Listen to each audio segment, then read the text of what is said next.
Hello, everybody, and welcome back to Talent League. I'm Lier, and I haven't been here for a while. With me, Jaeger himself, the real one, not the YouTuber, but It's me. the caster. That is true. And I'm doing great. No one asked, but I am doing great. How are you doing? How are you Yeah, doing, Jaeger? I'm How are you I'm doing, doing Jaeger? great. Thanks for someone did ask me, so yeah, I guess I am doing great. Oh my god, but yeah, welcome back to Talent League. It's the last stream for this week, right? Yeah, because Big Production has birthday, so there's not gonna be any more streams. So if you're in chat right now, make sure to wish Trippin a happy birthday, even though it's So, in like, 2 days, but we he's not have no streaming, more so streams because the entire production team has birthdays consecutive. So I yeah, have a birthday consecutively. tomorrow. Sean has a birthday the day after. Then we Hmm. have Trippin. Basically, we have birthdays in and Every out, day. back to back, Yeah. every day. So we're unavailable. Unfortunately, that's what's happening right now. It has nothing to do with the Yep. teams themselves. No, it does not. It's all But yeah, it us. is it Go is blame the Trippin's production. birthday in 2 days, so make sure you wish him a happy birthday in chat at least, because he's not going to be No, streaming don't do anymore that. the That's rest of that's our bad life. luck. Just message him on Twitter on Friday Just get in his Twitter DMs and and just follow message him and him. follow me and follow Sean too. True. Follow Even though me I'm Jaeger, my ad specifically. is Ash 2OP, so there you go. Shameless plug. that that's dumb. That shouldn't be your ad. It shouldn't. Shouldn't it? I should change it. You should. You I should do should it change it. today, bro. All right, All guys. right. Today we have Villa and Chalet in an Mhm. exciting match between qvG and Ruhrsports.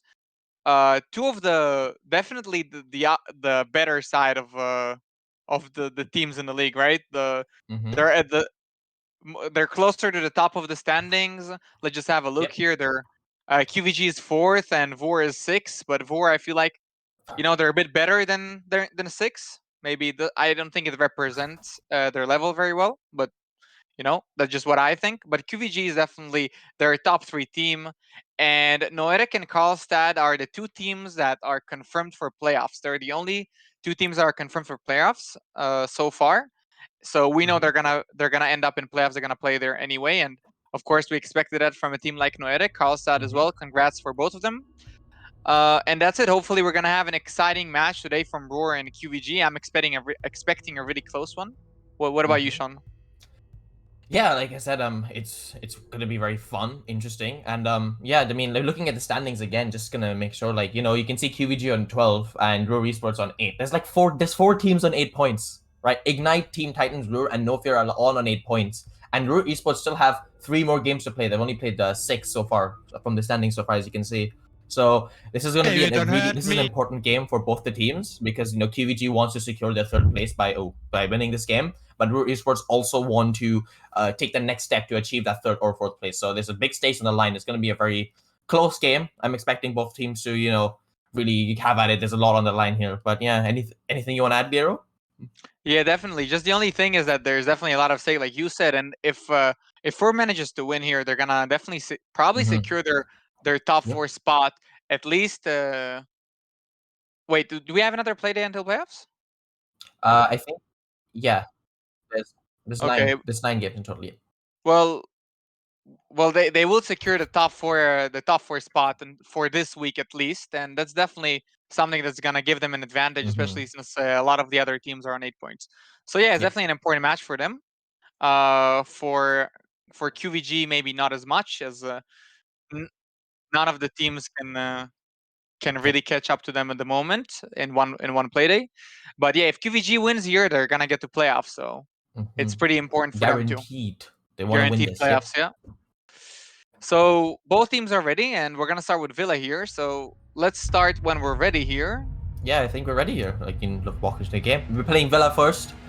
Um, Yeah, I mean, it's a pretty standard Villa. I don't have much to say. I was gonna talk about the bands, but we don't need to talk about the bands until the We don't bands need are over, we right? don't We need don't to need to talk talk about about the bands. we don't need to We don't talk need to about talk the about the band. first ban. The first band in particular, we don't need to talk about this very first band. You can see here a bit of good luck, have funs in chat. The teams are being very nice to each other. A bit of sportsmanship going on as we're gonna just go through There's a bit of a production issue, 16-9, he was on 4-3 before because production is a ranked sweat and did not realize to switch it back before the games had started. So yeah, like we said, we don't need to talk about the first ban. What are you expecting for the second ban? I think a Nomad, especially on a Villa, is a pretty strong operator. She might be banned here. What do you think? Maybe a Flores? Yeah, probably no matter Flores. That's what's we see most of the Mm-hmm. time on this map on the second ban here. I mean, the kind of advantage that I feel like is overlooked with the Jackal. Thatcher ban, Ooh. right? And I know, yeah, Jackal that's an interesting one. That's very specific. I wonder Yeah. what the thought process there. I mean, Jackal I is think they're very playing a rank effective yet. on Villa. It's a big map, and he helps you a lot, especially if your droning True. is not up to par with the other teams necessarily, or maybe if you just just have one player who's a little bit more free, he doesn't need to get droned all the Valkyrie. time. Yeah, exactly. He can just scan the areas really quick with his Jackal gadget, so he can be Mm-hmm. really strong here. Valkyrie is a really good band since we've seen so many times how good she is on this map. She's just so important in terms of bringing you information, so much vertical play with the C4s. Just a really, really good band on defense overall. Yep. Just as good as Mira, Kaiba. in my opinion. Miraban, yeah. And I forgot Mira, Mira existed. Yeah. There you go. everything is pretty standard here besides Jackal, and I'd say most of the strong operators on this map are currently banned.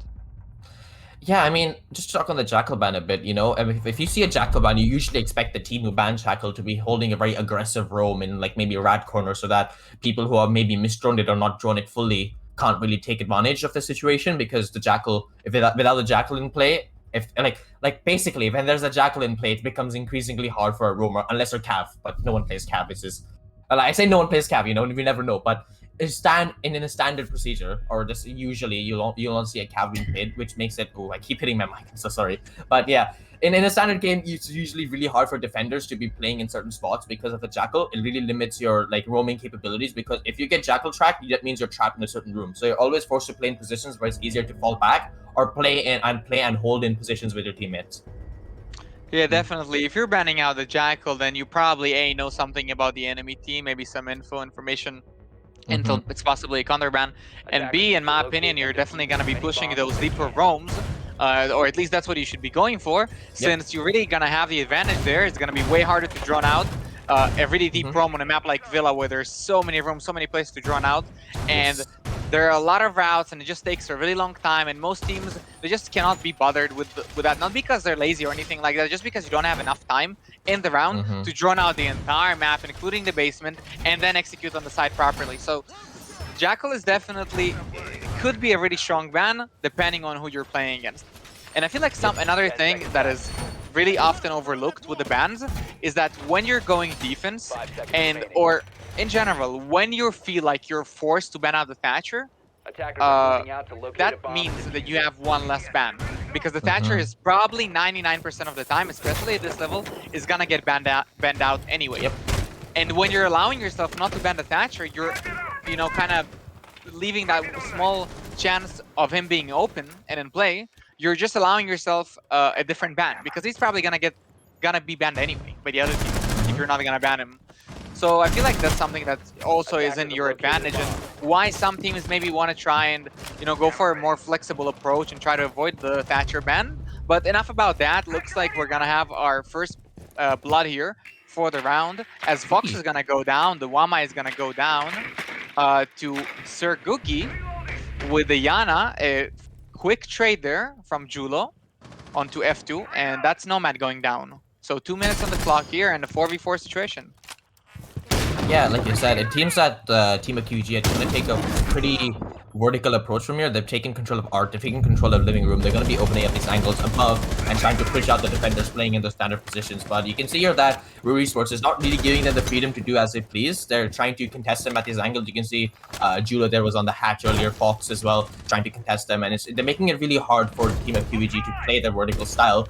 And you can see just like that, Heyman on those main stairs gets a pick onto Goody of the Iana as MTRX gets a pick onto Goody, and now it leaves it all in the hands of Kex as Pasha gets picked up elsewhere. And now it's a 1v4. Kex has an all to do. He's pushing up these main stairs, and Heyman gets a nice pick there and a good counter of qvG's attack there coming up from Ruhrsports. Yeah, Heyman did a lot of damage there with the SMG-11 on the main stairs. I believe it was a triple kill, and he put so much damage onto that buck earlier with the shotgun. Mm-hmm. I don't know if you noticed that. That was really nasty. And as soon as that happened, I was like, yeah, that buck is in a pretty messed up situation because he cannot take any gunfights now, all because of what? He just wanted to do some vertical holds. And Heyman just answered back with a nasty shotgun to the body and did a lot of damage there. So I'm sure it affected the round a lot. And just him, locking it down, holding the main stairs there with the SMG-11, he has the advantage on most of those gunfights as it's so close quarters. Mm-hmm. So great job from him. Yeah, I mean, and just like, I mean, if you think about that round and you say like, it's a very vertical attack and it opens up new holes, but it's like vertical holes are a double-edged sword, right? Even though you can see through them, they can see through you, and you already, as an attacker, you already have to worry about main stairs. And on top of that, when you make those vertical holes, you're now being attacked by maybe 2 or 3 more angles, right? Depending on the holes you made, which makes it much harder to actually push onto the main stairs. So like I said, it was a bit hard for qvG there, especially when Ruhrsports didn't really get scared. Instead, took those gunfights like accordingly, which really helped them to knock out those attackers who were playing on those main stairs and finish out the round, I think. Oh yeah, definitely. I mean, it was a great effort from the entire team altogether, but I feel like the pillar there was definitely Heyman locking down the main stairs, making sure that no one is gonna pass through, and the entire team was creating the pressure all over the map at the same time. Yep. So great job, good round from them, and they're gonna move on to trophy now. And I'm curious to see what kind of strategy they're gonna deploy here, as no walls are reinforced around Aviator, but they do have Matrix roaming around here, so he's gonna try and try his luck here. Maybe he's gonna be able to contest the balcony for a little bit. We're just need to wait and see. Yeah, I'm pretty sure his plan here is just to wait in that aviator room, shoot a few drones, and then run back for that Rooney gate. And actually, as I said, that Kex actually takes a lot of damage as the Ella goes really huge here, trying to take the gunfight. He's gonna be in study here, and she manages to get Googie somehow without dying. And this Ella in the corner gets a second one empty. Alright, he's popping off. He's insane. He gets Kex, he gets Googie, he doesn't get the third one. Oh, He no! does. Empty. So now Fox comes in for the cleanup, and Fox gets 2 kills, and suddenly this round is almost over. qvG, how can you not?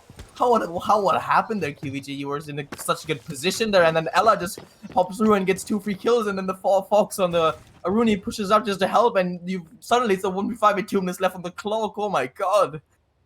Sean, I'm telling you, when we cast Villa, it's like the craziest things always happen. Man. We had that one time when we had the 10 C4s on Villa. Then we had one time when every round was just an ace for every team, and then now this Matrix doing this kind of stuff on the balcony, on the study balcony, that you almost never see. And with an Ella pistol, from out of all of the available guns that you could use, and so many operators, he's doing it with the Ella pistol. 4 people pushed him, and let's be honest, he killed 4. Fox just stole that 3rd kill over there.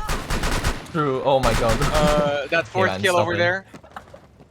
Sorry, he killed 3, but Fox definitely stole that 3rd kill, and then he hit a really nice headshot onto the 4th guy on the balcony. And I'm not even sure who that was there. I think it was maybe Goody. I'm guessing it was Goody. I don't think it even matters at this point. I don't think it matters. But Pasha here, you can see him gets a nice pick on the Heyman. He was just getting a bit too aggressive there, In a time like this, with this much time left on the clock, as a defender, maybe you're getting a bit too aggressive here, but maybe that's the kind of opening that Pasha needs, and maybe he can pull off something amazing here that we'll never see. He's preferring a bunch of angles, expecting defenders to be aggressive here and peek him, which exactly that's happening. As you can see here, Risky is gonna be going out, and oh my god, Risky was that a one tap? That's a one tap I just hear. That's disgusting, Risky. Stop it right now.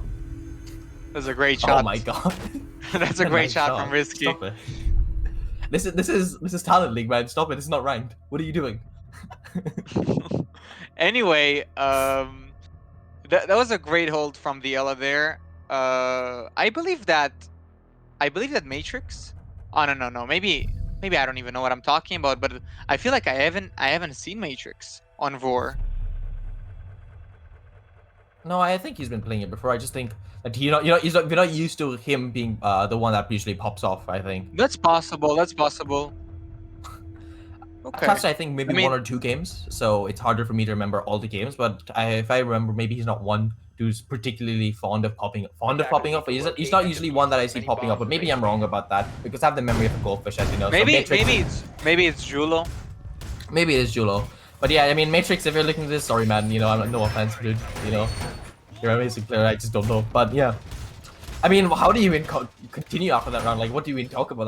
That was absolute decimation coming out from Matrix and Fox. Yeah, definitely. That was a great round from Matrix. Specifically, was holding down Yeah. the study area there alone with basically with the yellow pistol. And by the time Fox came, all the damage has been done already. So, you know, he helped out a little bit, but you know, Matrix had it under control. It's like one of those things. Like I didn't really need your help, man, but whatever. That's cool. Thanks, I guess. You stole Yeah, my kill, thanks. so you know, Yeah, but you got the you other one, stole my so kill. yeah. That's what happened. But I mean, at the end of the day, you're playing to win, and it doesn't really matter. It's It not doesn't really really something matter. that you're Yep. thinking about, especially in a team environment. Yeah, And I'm sure. no one really talks about things like that. It's not ranked here, so it's Yeah. a little bit different for sure.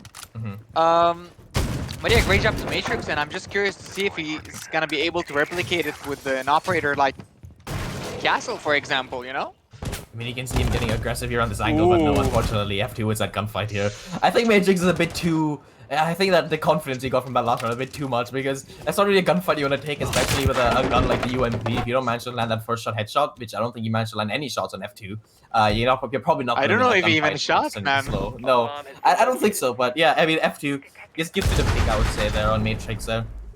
And puts the attackers in a much better position here. As you can see, they've pushed into this closet area. They're going to be joining out the bathroom. They're going to spot the castle barricade. They should be careful because I've seen a lot of teams do like the pre-place C4 under the bathroom floor next to the bathtub, you know? It's a really common thing nowadays, I feel. Like where Oh people just yeah. watch the Astro Cam and wait for sound. And yeah, exactly that. You can see exactly what I'm talking about as the Pulse, I think, actually gets a C4 there. And unfortunately, the C4 does not connect, but Kex on the sledge connects onto Heyman, which brings it down into a 5v3. But you gotta remember, there's still one C4 left in the hands of Fox.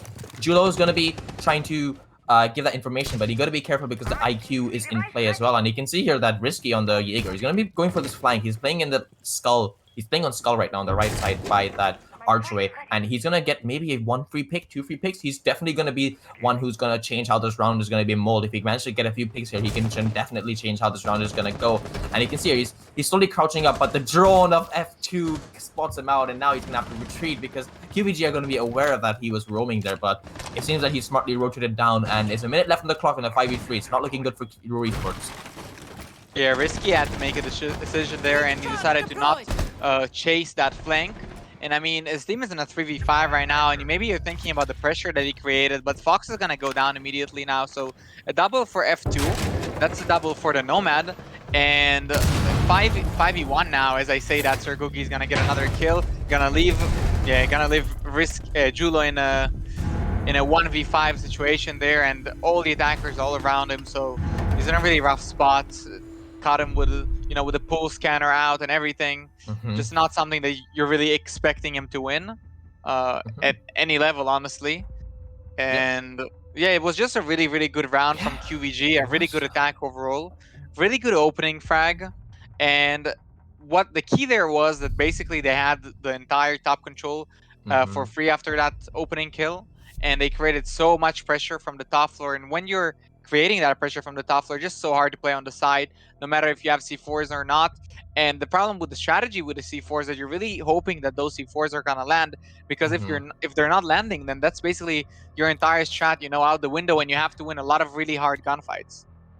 Yeah, I mean, it's really difficult, especially when you see that the team at qvG are bringing this IQ to counter that kind of pulse play, and they brought the IQ again, expecting them to go down to kitchen again and try to do more of a C4 play, but unfortunately, Ruhrsports have gone back to Aviator, and honestly, we talked about Ruhrsports and their incredible round in round 2 where they got like 4 kills and it was almost a flawless round. qvG just got a flawless round and answer back, and you can just tell that that one round did not tilt them in any way. They just moved on swiftly and they got the job done in the next round. And I think this shows a mentality of a very strong team where they can just bounce back instantly without being affected at all. Because I'll be honest, I would be affected. I think most people would be. Like when you lose a round like that, it's not a good feeling.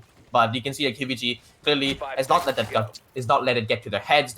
We've really, they've really talked it through in the 1.5 minutes, and they've bounced back completely hard. And you can see them as well countering those vertical plays with the C4s. And yeah, Ruhrsports, qvG needed to win that round, otherwise it would have been an 0-3 split for them.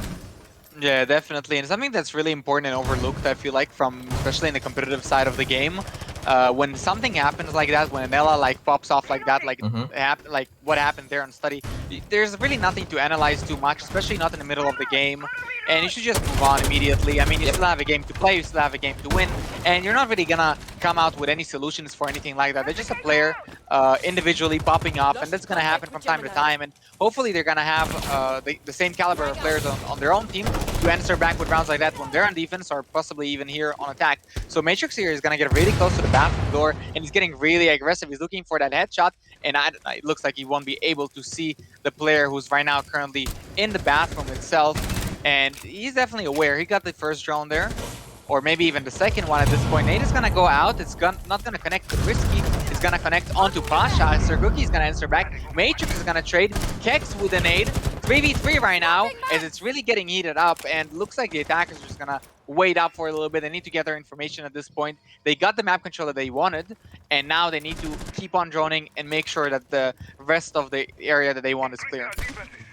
Yeah, I mean, you can see the intensity of the trades coming out. And neither of these teams wants to lose it. You know, they're trying their best, and you can just see that in the minute 30 left on the clock, things have just about slowed down with the attackers joining it, trying to get as much intel as possible. Are they aware of the person playing 90? Probably, but you can see the default cam is still up, so the Julo will get a notification at least that someone is pushing that corridor, so he can swing. It's not going to be a blind swing. You can see our Fox is going to try to be aggressive here, but you can see that I think the IQ. You can see that two of the players of qvG are rotating to study to maybe start setting up their attack. You can see that the Nomad and the Hibana, yeah, Nomad and Hibana have rotated to the study side. Going to be trying to drone it in, trying to maybe clear out a few more angles, and then you can see your Googie is playing on this landing area. Just going to keep this pressure up, make sure that the defenders don't kill too lax and try to rotate through that 90 corridor. But you can see here that actually Heyman actually drops, and it's going to be opening an angle onto that study door. This is going to not only, like, even if he doesn't hold it, the attackers, if they've heard it, are just going to be scared of pushing in. It's going to waste a few more seconds there, and he actually missed the door completely. So I guess never mind, but. You can see here, they're going to opening up that aviator wall. They're going to be applying more pressure on the people inside, and this is a perfect play coming up from Ruhrsports. And you can see Good gets actually picked off by Fox, and can he be able to finish the trade? Yes, he does, but F2, he picks up a kill elsewhere, leaving it into a 2v2. This team is going to close as close as it can be. As you can see here, the Hibana and Nomad, they're going to be trying to push into side, and they're actually both successfully pushing to fight. Julo, you swing too late, man. The plant is going down. F2's going to have to cover. There's 15 seconds on the clock. Julo is going to be trying to push here from this 90 hallway, while Fox is going to be pushing in from wall. The plant is go down. It's a 2v2 now. It's just going to be a gunfight fest, and the flashes come out, and it's going to be harder for Ruhrsports now that two guns are on the board. But you can see that F2 gets picked off by Julo. It's all down to Fox. Fox gets picks up, and Julo gets up a nice double kill, and now suddenly one looked like a hard round for Ruhrsports. They pull it back from the depths, and what a round to watch. Oh my god. That was crazy from Julo. I don't know if you even noticed those shots, man. That was insane. I didn't. I was watching Fox, like. Yeah, but like the positions of the players that he just gunned down, he just destroyed them, man.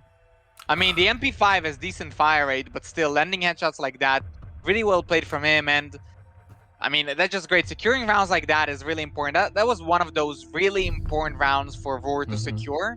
And that's one of those rounds that really kind of shows you the difference between both teams, especially when the plant is down for the attackers in a post-plant situation. They have kind of have the advantage, right? They have to defend the diffuser now with 45 seconds, and you know they make the small mistake. Julo is able to capitalize on that, land those headshots, and win the round.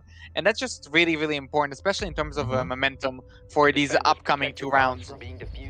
I mean, that round could have swung either way. You know, it was going back and forth towards the very, very end. And even when Julo got that first kill, I thought maybe F2. I don't think it was F2. I think Goody with the last life could clutch it out there by getting that first pick and refrag. But unfortunately for him, Julo picks up the second one as well. And I mean, that was just a really intense round to watch. I mean, it was trades coming out back and forth, and no team wanted to give up an inch, and it came down to the final seconds of that round. But you know, it's a game. Siege is a game of many rounds. You need to win 7 to win a game, and that was just one. Ruhrsports, they're in a better position, winning 3 of those 7 rounds. They need to win this map, but qvG Academy, surely they're showing us that they're not going to go down without a fight, right? They're going to try to win this back. They're going to try to claw back these rounds. And you know, Villa is a defended side of the map. Usually, when you get two attacking rounds on the board, it's considered okay, and qvG are well on their way to do that.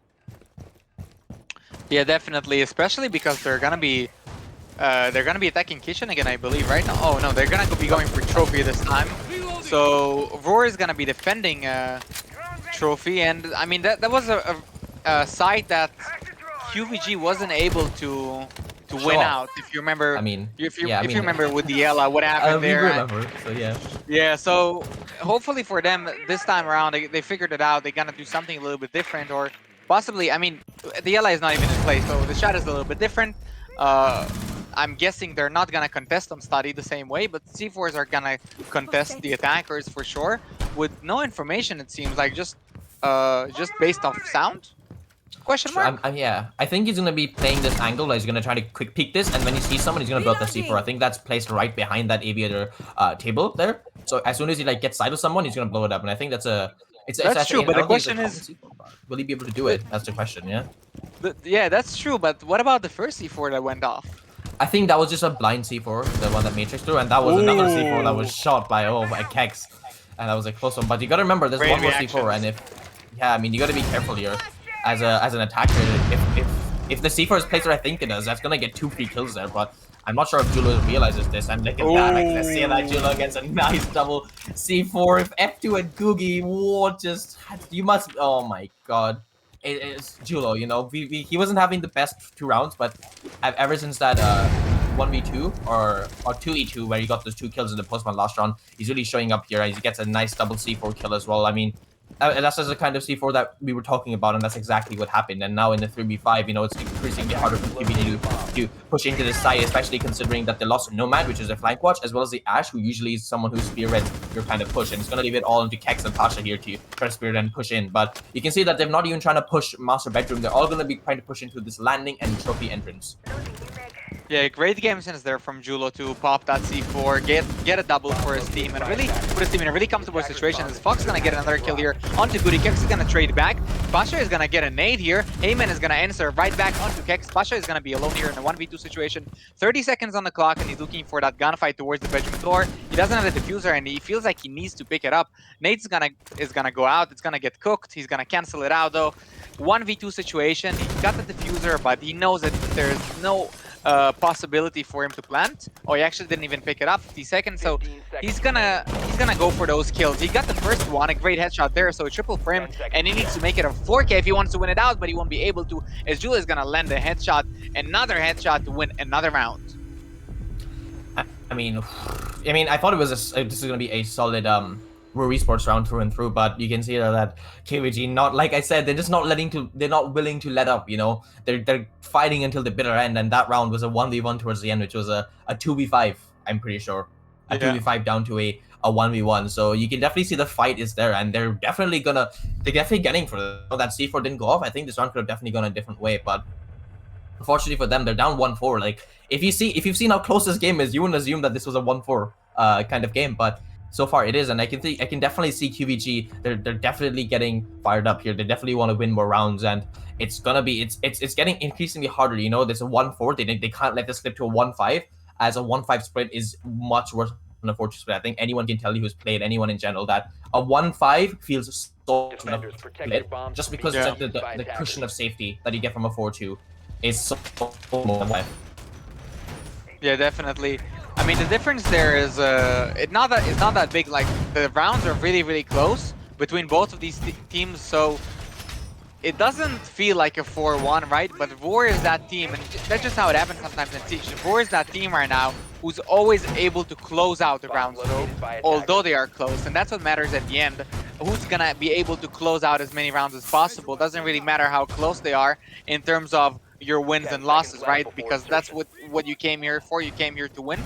And it definitely feels like qvG is putting up a fight, but I don't know if they have what it takes to close out rounds, at least on Villa at the moment. But we're going to see what's going to happen, especially when they're going to move to defense. And now they're attacking Kitchen, and that's the only side that they were able to attack and win. So we're going to see if they're going to employ the same strategy, if it's going to work out, if maybe Vor is going to do something a little bit different here, and they're going to try and disrupt their strats. Yeah, I know. Ooh. It's something different they will do, man. What did I just witness? What? Like, I mean, Fox just outplay them. That's what happened. Julo is gonna really shut down this rush by Googie right now with the shotgun. Kex, that's just a rush gone wrong, guys. That's just what happened here. Kex and Goody here are alone in this 2v5 situation. Nate is gonna go out, but a C4 is gonna answer and gonna take down Kex. Goody is now in a 1v5, and I mean, he's just chasing a player right now in basement, and he has a long way to go, man. He has a lot of players to eliminate if he wants to win that round. I mean, that went by so fast. You can see here, I mean, Fox picking up those nice 2 kills at the start, and then you can see here that the round was basically over before it even started. I feel like I didn't even get a chance to really put myself into this. I understand, and the round was just already over, man. Like, whoa, what happened? Yeah, Fox definitely took the round into his own hands. He decided, yeah, you know what, you won it last time. Just because you were comfortable, you got the top control. I'm gonna get aggressive this time, guys. I'm gonna make a play. That's usually what happens. That's usually what's called. Guys, I feel like I'm gonna go for a play here. He sees the drone, he opens the door, he runs out, he gets a double kill. Great game sense from him. Great aggression overall, balancing aggression by Vor. The entire team right now is really balancing aggression really, really well. They're making sure that they're going for these calculated risks when they should, and it really works out for them almost every single time. I mean, you remember Matrix on the Ella in round 2, and now you have Fox going for that run out. And if it was 1 kill, I kind of understand as a droner, but maybe as when there's 2 players playing there, you just gotta wonder maybe what the second player was doing, because usually if someone opens a door, the second player is just gonna be holding it for a bit, so the guy who's droning doesn't get run out on, or maybe he was just really unlucky in the timing and just holding but holding a different angle or flicked away for a second, and then the second Fox. I think what happened there, one of them was droning and the other one was opening the door. So when the door is open, you're running out. The player's out of bullets or is reloading, and then Yeah. you know how it is. You know how it is. Yeah, that was Shooting unfortunate then. barricades to open them is sometimes really risky, and that's why I think what a lot of competitive players should start doing is just have your mag and just hold the door with the rest of your bullets instead of just spraying the entire thing, or just go half and half. Or it just at the end of the day, it's just the thing of the difference here between a team like this in a T4 or T3 and a team in a higher level is just communication, right? Because if you're just communicating that, oh man, I'm gonna open that door, I'm gonna run out of bullets here, hold this for a second, don't drone yet. If you're communicating that properly, then things like that won't happen.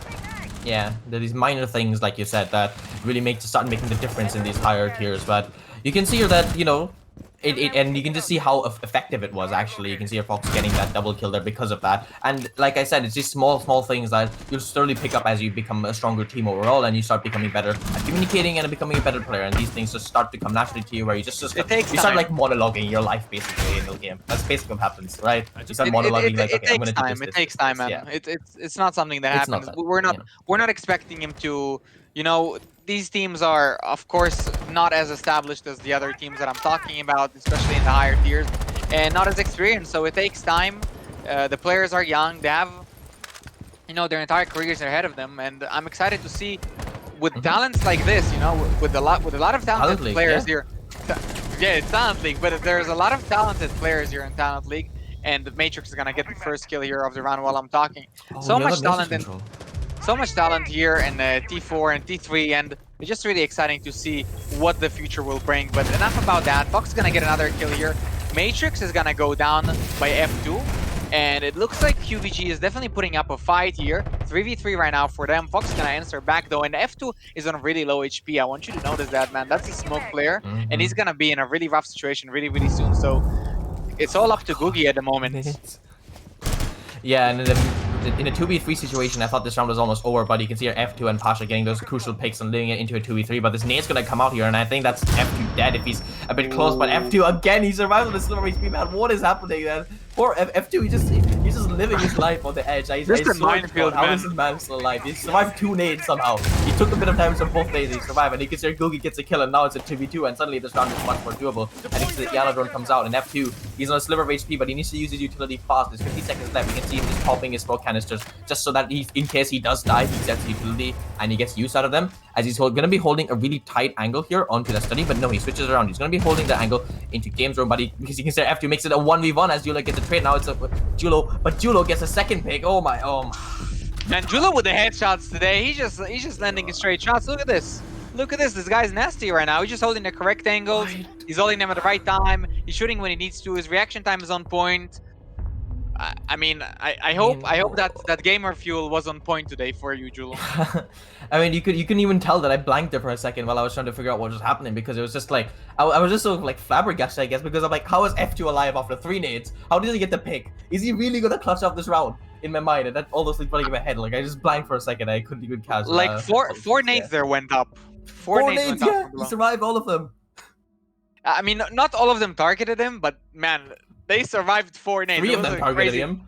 It was a crazy minefield God. from below, and it was really insane. And he was on really low HP anyway, so was. definitely got lucky there. But looks like not lucky enough, as Jula just keep closing out these rounds. He's still closing them out. 10 He's and making 1, sure man. that he's making sure that his team is really. I mean, he had a slow start, and look at him now. He's just consistently getting doubles and triples every single round. After that one round where he kind of clutched that 2v2, right? Looks like And you Heyman can is see gonna our get resources coming disconnected out, here, though. and it looks like we're gonna have a quick rehost here. But I mean, that's okay. You guys are gonna get to see our beautiful faces, so that's lucky for you guys. Of course you are. I mean, there's just so much. It's a 6-1, Leo. It doesn't feel like a 6-1, does it? It doesn't feel like a 6-1. It feels like such a close game, but it's a 6-1 scoreline. Like, I mean, this game could be over next round. The rounds are close, but Vor is kind of dominating them. I don't know what to say, man. In my opinion, that's what I think. The rounds are close, but Vor is that team who's closing out the rounds, and that's what matters. And it feels like they're doing it comfortably. Honestly, it doesn't feel like. I mean, yes, they need to try their hardest. That's what they're doing, and they're every single round. Usually, or a lot of these rounds, they come down to the wire. But Vor is what I mean is they're comfortable with being on that edge. You know what I mean? Yeah, I mean, just to like highlight one player. I think Julo, right? He's had such an amazing game. He's the person who's been closing out these rounds and winning it out for Ruhrsports. He's only died once, man, and I think that was in the first round, or like the second, or the round that qvG won. Every single round that Ruhrsports have won, Jules has been alive and has helped his team win either in a clutch situation or by supporting them elsewhere. He is the player who has, I won't say carried, but he is the main man right now for Ruhrsports, and you can definitely just see that just by stats alone. You don't even need to like look at artist analysts or anything. It's just not look even at about the stats. He's just closing out the important rounds. He's winning the gunfights, man. He's winning his ones. He's closing out the important rounds that were really close, and that's what matters. That's what I told you there. When that 2v2 happened, I told you that's gonna shift. That's usually what happens when a round like this, especially the attackers, they kind of should win, and you're already 3-1 down, and you're attacking, and it's Villa, and you're losing a round like that. First of all, it's a little bit of a mental thing, but even more than a mental thing, it just shows you who's kind of on top today, at least on that one map. It shows you who's on top, because those 2v2s, those 3v3s with a plan down, usually the better team wins. That's usually how it goes, and it really shifts the momentum. As soon as things like that happen, it really kind of paints the narrative for the entire game, and that's how it looks like right now in Villa. Yeah, and I mean, just in general, Ruhrsports, they've just been really, I guess the thing you could say, they've been really clinical in the rounds, right? Even though they've usually been in a really good man advantage in the round, in a 5v3, 5v2, they lose those early players because you gotta remember, qvG is still a really good team. They still have that clutch factor, and you can see qvG start with that clutch factor and bring it down to 2v2, 2v1s, 1v1s. But you can see that Ruhrsports don't give up, and they have that player. They have those players like Jules who are clinical and getting those rounds done and giving them to Ruhrsports instead of qvG. Because I can easily name 3 or 4 of these rounds could have easily gone towards qvG, and we'd be looking at the reverse scoreline right now. Like, it's definitely. I think really there were rounds. There were a lot of rounds there that could have went qvG's way. Definitely, for sure, no argument about that. But Vor is just closing them out, and again, it's more clinical, right? That's what's important here. That's the point. 6-1 to Roar. At the end of the day, no matter how close these rounds are, Roar is dominating qvG right now. That's the simple fact. Yep. And no one's gonna remember how close rounds were, right? No one's gonna remember. Oh, they lost 7-1. Oops, I hit my mic again. I'm so sorry. This hand movement's bad. Especially the more casual viewers, right? Yeah. Especially if you're only watching. No one's gonna remember a 7-1. Yeah. Right? The thing is, it's like it doesn't matter if in a 7-1 all the rounds that were lost were in a 1v1 and post plan. No one's gonna remember how the game ended. Just remember the scoreline. Like, that's all. If you're not gonna win those rounds out, it doesn't really matter how close they were, right? A round that you lost could have been a 1v1 post plant and you lost, or it could have been a 5 flawless, right? It doesn't matter. All that is remaining. It doesn't matter. All that's remaining is the round 1, right? It doesn't matter. If you clutch a 1v5, at the end of the day, it doesn't really matter that it was a clutch. It's not like you're getting less. I mean, I think it does matter, the style points. You're still getting a round. That's what matters for the team, for the win. you're getting around, and that's what you're playing for.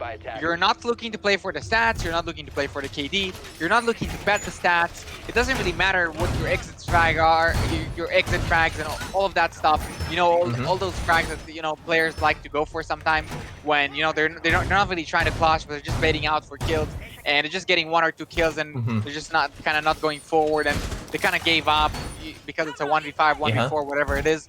I mean, all of that stuff doesn't matter. I know it shows up on the stats, but man, the people that the stats matter for, right? The people that know how to read them well, they're gonna know that they're gonna watch the games and they're gonna know that okay, this is a little bit of stat padding. This doesn't really matter. This is a little bit inflated, right? You're not really on a 1.5 KD. It's more like a 1.2. And look how many rounds the team won without you, and when you're getting a lot of kills, usually the team doesn't win. That's also a stat that analysts make sure to analyze and make sure that that they know if that's true for a player or not. It looks like we're gonna go for a quick static control here as we're attacking trophy for Vor. And they're not wasting any time. They're already establishing that static control as fast as possible. Risky here is looking for a gunfight in the study area towards the main stairs. It looks like no one is gonna be there. Goody's gonna be roaming below here, and I believe he has a C4, so possibly he's gonna do some damage from there. No, he has a bulletproof. So yeah. I don't think Rooney gets a C4. Really? No, I think she gets Barp. But speaking about C4s, Kex is gonna answer with a C4, man. He's gonna. It was qvG, right? Yeah. It was qvG who were the 10 C4 team, as you like to call them. No. It wasn't. Was it Karlstad? I think it might have been Karlstad. It was Karlstad. But they were playing okay. Well, regardless of that, you can see we're talking about meaningless things as the round's going up. It's do or die for qvG here, so they need to win this round, and you can see here they're doing exactly that. Jula picks up a nice frag there onto Kegs, but you can see here you got Googie answers straight back and leaving into a 4v3. And with a minute left on the clock, this is exactly what with a minute 30 left on the clock, this is exactly kind of hold you want to do as qvG. You want to be holding this landing area, you want to be holding that trophy entrance, you want to make sure it's hard for these defenders to push into site, waste as much time as possible so that they won't have much time to execute, especially considering that the hard breach of Jula is still alive. It's still very doable for them to clutch out into this round, but I don't think they're aware of Googie's positioning here. Actually, if Googie's positioning isn't really thought out, he can get a free kill. As you can see, a Matrix gets down elsewhere on the map. I think he was on the 90 area, and I think it was F2 who gets a nice down on him, and he uses a C4 and he confirms that kill in a 4v2. Now it's all down to Risky and Julo. Julo, the man of the hour. We've been talking about how good he's been playing, but Risky as well. He's no slouch either, and he can easily make the plays. You're gonna be going on this gunfight for this Aruni, and oh my god, he whiffs a few shots, but gets the first one. But Googie doesn't manage to refrag him in time. Doesn't really play him, and Julo gets picked up with Kasha elsewhere, leaving it all onto Risky. He's on low health here. He's going to be playing on this 90 area. Will he be able to get the frag? No, F2 picks up the kill and secures the round. Yeah, I mean, it was a pretty good round from qvG, right? Ooh, nice shot. But then again, they're defending trophy. They have to go back to Aviator or go down to Kitchen now, and Aviator was a side that they lost. They still on match point. They have 4 rounds to win if they want to get to overtime here, and they still need to defend Aviator. They already lost, and they need to defend Kitchen. Definitely, all the odds are stacked against them, so it's definitely going to be a really hard one. But if qvG manages to, pull this one off, then I definitely commend them. It's gonna be a really hard one to pull off.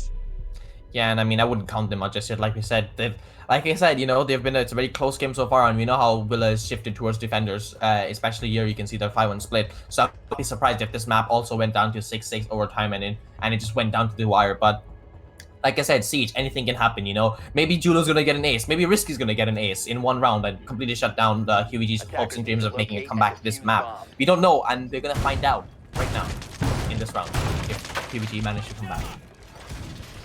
Yeah, we're definitely gonna find out if they're able to extend this map a little bit farther. Yep.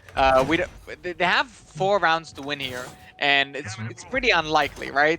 It's gonna be really hard. They need to maybe change up their playstyle. They just need to consistently shut down Vor on the entry points, possibly just like they did last time around with the C4s and with their really strong aggression on the entry points, the doorways where Vor has to push into the building from. Maybe that's the key for them. And then if they're able to win their gunfights and land their C4s, and luck is gonna be a little bit on their side, and maybe they'll be able to pull it off. But I mean, I don't know. We're gonna see now. They are on defense, so it's gonna be a little bit easier for them than attacking. Hopefully for them, it's gonna go well. and hopefully for us as well, because it's always exciting to see these really close games, really strong Yep. comeback, and we love to see things like that, right? Yeah, it's always it's a pleasure to watch. As a viewer and as a caster, just to be able to cast and watch over these kind of games, it's always so interesting. But like you can see here that Ruhrsports have actually not Ruhrsports, qvG Academy, sorry, have taken up on a different kind of approach. They're holding the living room area. Now, usually I'll see this kind of hold, especially when they're holding dining, to just prevent them from going for a horizontal push. But the site is aviator, so I'm not really sure. Maybe they're expecting them to go for a vertical push into arc and try to contest living room. But it's not usually a kind of hole you see as, when the site is aviator, right? I mean, I'm pretty sure. You know, Yeah, at least I've not seen anything like that. that's definitely an odd one, but their plan is to hold below here. Their plan is to possibly even maybe play for the C4s. Yeah, they have the pulse, they have the reinforcements. We're gonna see what they're gonna come up with here. We're gonna see what they're capable of with this strat. It's definitely something a little bit different. And as we see, Roar is gonna decide to ignore that completely. C4 is gonna go out and it's gonna land. Fox is gonna go down. So it works out so far, so good. Their C4 is not gonna land though. But still a 5v4 and the Harbor Breach is dead. So Vor is in a sorry, the Harbor Breach is not dead. That was Diana. But Vor is definitely in a little bit of a rougher spot. But Heyman is gonna enter back 4v4 right now. And they're establishing that control. You know, they're getting closer to the side, and there's no one on side actually here besides the player behind the bar. So after Matrix secured that frag, they just have to secure the kill behind the bar and have the entire side for themselves. Pasha is going to be able to hold down the bar area, though Plant is going to go down. They're going to hunt him down, and they're going to be able to successfully get that kill. 2v2 right now, and Diffuser is not planted. I'm not really sure what happened there. Goody is getting really aggressive here around the vault with the SMG-11. Kex is going to try and help him out from the main stairs. Goody is going to get a kill here. Going to make it a 2v1 for himself and Kex. Risky is in this 1v2 right now, and he's really worried about this bulletproof. As you can see, he's going to punch it out. Going to make sure there's no vision on him. Just, you know, the sound cues or anything else that, you know, they're able to call out from the camera. He's gonna go for the first gunfight. He won't be able to land those shots though, as he missed the headshot onto the pulse. But he will be able to get him now. 1v1 for Risky. And will he be able to close this one out? It really comes down to the wire. Plant is gonna go down here, and it looks like he's gonna stick it as he's behind the bar. And Goody doesn't have a C4. He's getting really close. He's just gonna wait for his head to pop up. It looks like he's gonna miss his opportunity though, and Risky! He's gonna clutch it out, the 1v2! Gonna win the match point. Oh my god. Roar is winning Villa. 7-2, comfortable scoreline.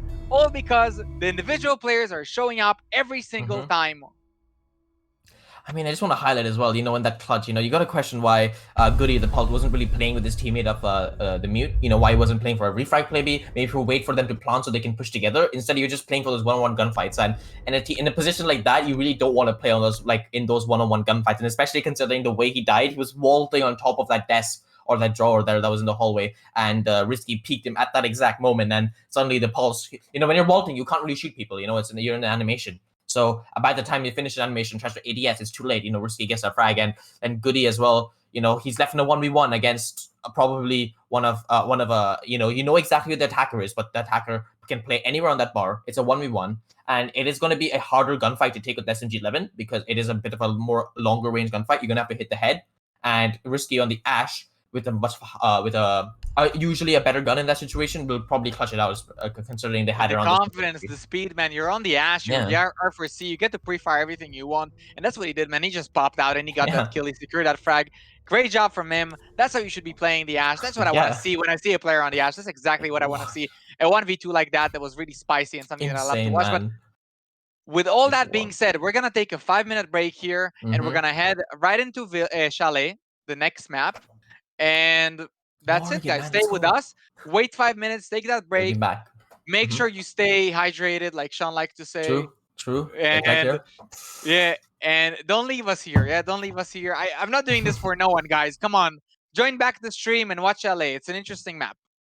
Yep, Chalet. I'll see you soon.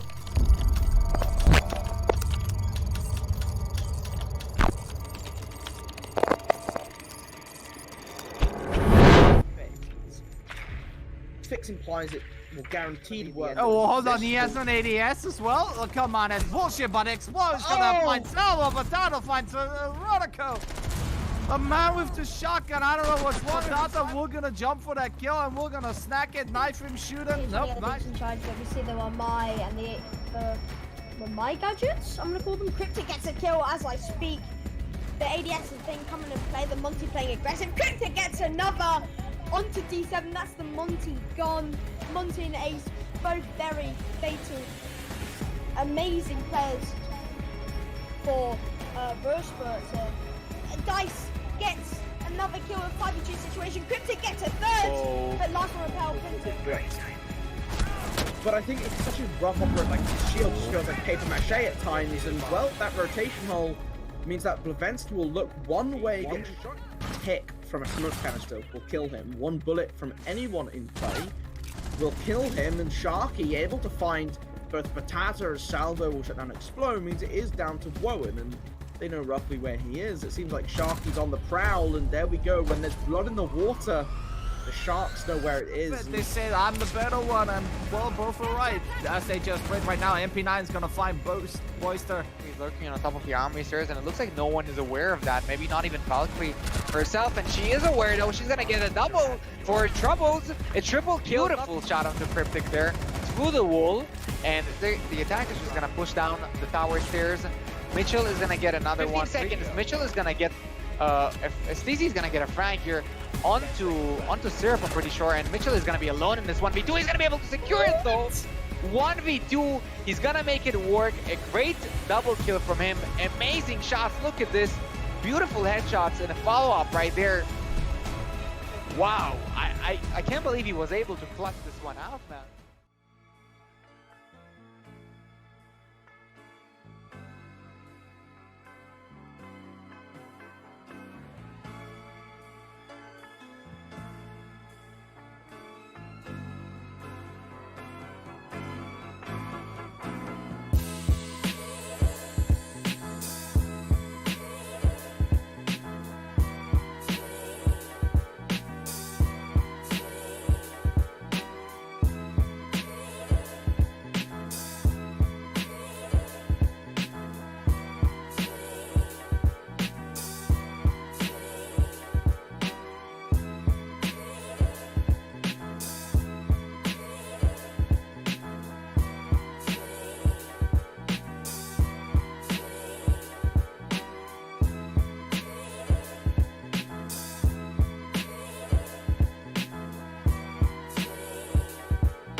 So you're gonna do this?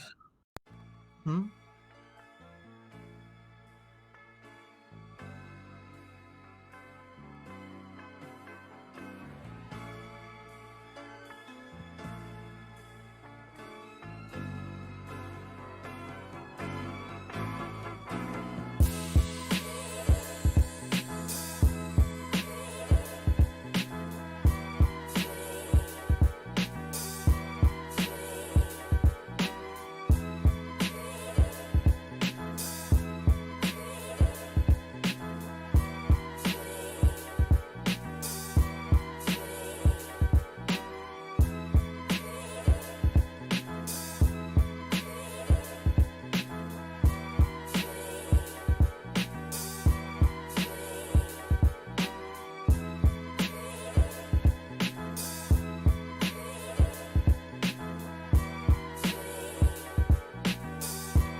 Hello, ladies and gentlemen, and welcome back to the second map today of today's Talent League Playday. We are watching qvG and Ruhrsports, a solid 7-2 towards Ruhrsports on that Villa scoreline. It was a pretty dominant performance, as someone who wouldn't watch the match would say. But, if you watch the match, you would know that it was a very close game. Every single round came down to just 1v1, 2v2s, and overall, I think qvG must be feeling a bit of a sting coming away from a 7-2 loss from that. I think they think they probably deserved a bit more from that, considering how much they've been and how many times they clutched up almost just a little second off. But it's time to make things right. If they want to get any sort of result today, they're gonna have to draw against Ruhrsports on Chalet, which is a map they're gonna be playing now. And there's so much we could talk about, but I don't want to waffle on for too long. So what, Liero, do you have anything to say? No, hopefully we're just gonna have a really close game here on Chalet. But I just want to say that I feel like qvG is really capable of winning this one out. The rounds were really close, and the map is different, so they should just keep their heads up high, and we're gonna see what they can bring to us on Chalet here. So we're gonna just jump into it as both teams are ready here, and looks like Roar is gonna be starting on defense this time around, as they did on Villa. I think they did on Villa as well, right? And qvG started an attack on Villa, I'm pretty sure. Okay. Yeah, qvG started an attack on Villa, so it's the same one as on Villa. And maybe possibly we'll need to rehost here. I think the sides are wrong, so yeah, there's gonna be a rehost here. There's a bit of a mix-up. qvG was supposed to be on Roar defense, needs not to be on attack. attack. So, That's Roar needs to be on attack here. Happening here. We're gonna see the bans go out just in case. We're gonna do the bans first, and then we're gonna rehost. So we're gonna see here the first ban, which we're not gonna be really talking about because there's not much to say about it. The second ban coming out here, on Chalet especially. I'm not really sure. Maybe a floor span, a kind of nomad ban. I'm not really sure what kind of. It just depends from team to team what they don't want to play against on just the attacking side. So I'm gonna be a bit curious here to try to see maybe what kind of ban comes out here, and you can see an IQ coming out. That's a really diverse pick. IQ. Maybe expecting a Val. If you ban the IQ, you're definitely gonna have to ban the Val. Otherwise, that's gonna be a big pain in your in anyone's bum to say. But I'm expecting a Val ban 100%, maybe an Echo ban from Ruhrsports. But like with an IQ ban, you just suddenly the value of Intel operators it skyrockets, right? You have all these like cameras, and the mirror ban comes out. Actually, oh my god. Wait, is Ruhrsports surely have to ban the Valkyrie here, right, Liero? Like, there's no world in which you have an IQ ban and not like. Valkyrie is really strong on Chalet, so I guess they will ban it out. I don't know. With IQ not being on the board here, it's gonna be a little bit. You have to ban it, right? There's no way it stays unbanned. But it will definitely be interesting as we're gonna see a Valkyrie to her, to her full potential here, just being unleashed. Thank God. That's not gonna happen.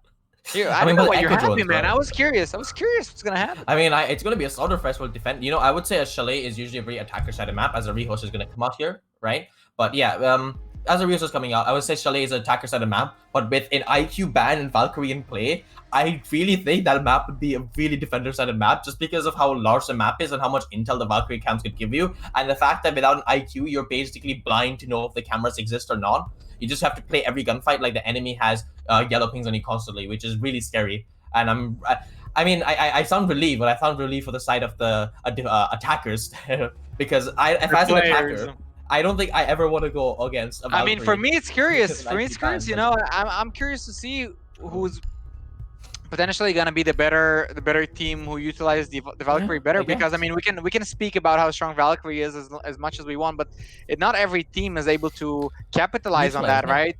Yeah, you're right. So you need to use your C4s right. You need to make sure the right players are bringing the C4. You need to make sure that the communication is good. You need to make sure that your Valkyrie knows where to throw the cams and where they're effective. It's changing them up so they're effective from round to round. So it's not like it's it's just that's why I like operators like Valkyrie. It's an operator that you have to put thought and really put the work in to make sure that you're good on the operator. You're bringing. There's a lot of impact that you can make, and it's one of the strongest operators that you can bring on defense. But or it's just watch not a YouTube video. I know but this it just that's fine. But that's still work that you're putting putting in, right? You're spending your time researching, making sure dry running is the same, right? Yeah, basically. We're not expecting the players to come up with things on the spot most of the time, and most of these things should be stratted and should be worked on beforehand, and that's what they do. And just really shows you who's the team who's putting in more work as well potentially.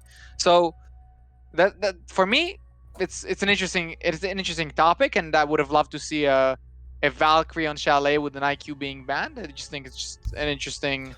Well, I just think it's a bit unfair for the attackers to have almost no utility to try to figure out and find cameras, which are going to be a big pain, like especially in certain areas where defenders can just easily have the peek advantage and pre-fire them if they have exact info. I don't want to be that guy, but so many teams just don't bring the IQ anyway. So I mean that is That's true, all- but most of the that's time, all I like, wanna I'm say. thinking mainly on Villa. I think Villa is probably one of the better Valkyrie maps.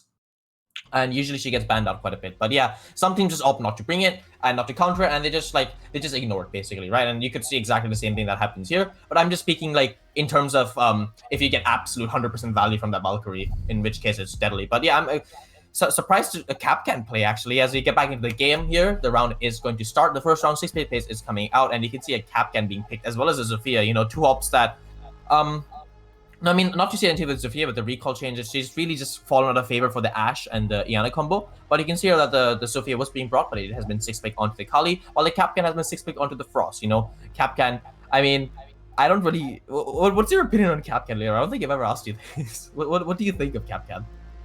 I mean, I think he's a decent operator. Honestly, I just think he's outshined by, you know, better operators that just bring more utility and more flexibility. But Capcan is definitely a strong operator, and maybe if the other operators would have been a little bit more balanced, you would have seen more play.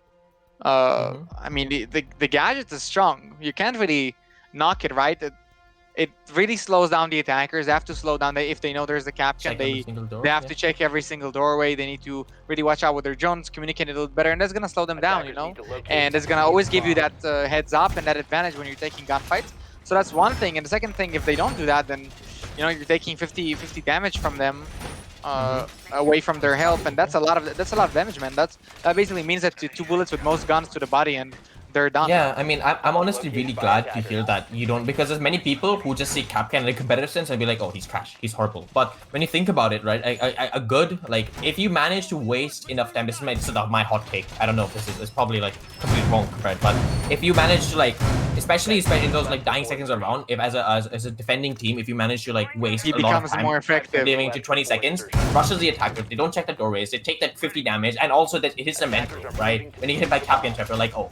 Like, you're like, oh no, I just need Capcan trap, right? Like, I mean, it also kind of it also really makes it harder for you to win the gunfight because of the visual effect. Sheen's good, yeah.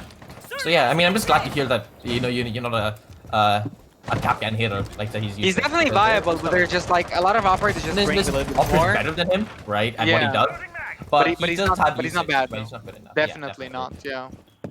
But yeah, I mean, we've gone on a Capcan tangent, but you can see here that they've go bar and gaming first. The Capcan fans. The Capcan fans are here, but qvG, they've gone to bar and gaming first. They're still setting up. You can see the Bruni, they're actually putting a bulletproof cam 30 seconds into the round start. But they're going to have a pretty standard take here. They're holding upstairs in library. They have a bit of setup downstairs. And oh my god, that Kali shot. Oh my god. Whoa, whoa. Oh my Googie. Okay. Nice shot from Googie. I mean, I thought Googie was going to get 10 taken off, but oh my god. I thought Googie's head was going to get taken off when he I thought the same.